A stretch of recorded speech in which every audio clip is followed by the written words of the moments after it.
college who I briefly knew from high school that was in my econ class. It sounds petty now, but he made fun of my faith behind my back to a mutual friend. To him, I was affectionately known as a religious bleep. Let you fill in the blank.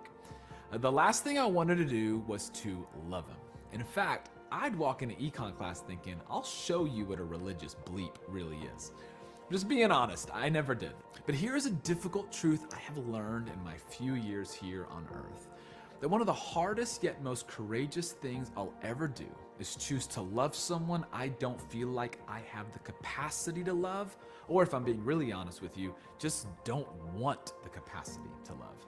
I've seen this tension play out in my life in a bunch of different ways. An easy way to get me worked up? Social media. Especially with how polarizing the past couple of years have been.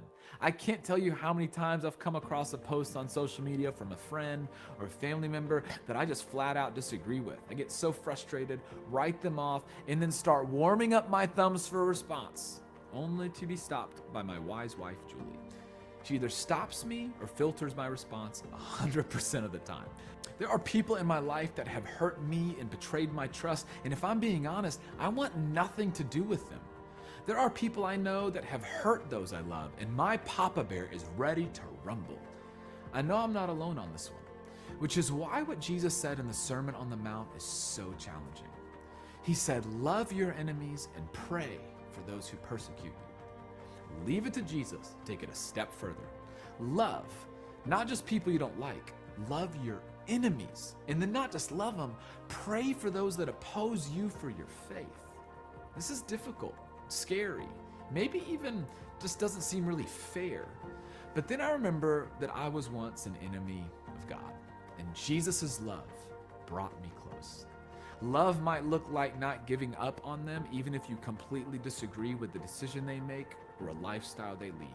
It might look like forgiving someone who hurt you or being kind to someone that is annoying, needy, and selfish.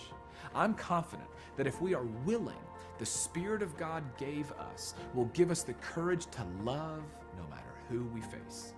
And it could look like a million different ways, but what I know for sure is that when we let our love take the lead in Jesus' name, the light of Jesus shines.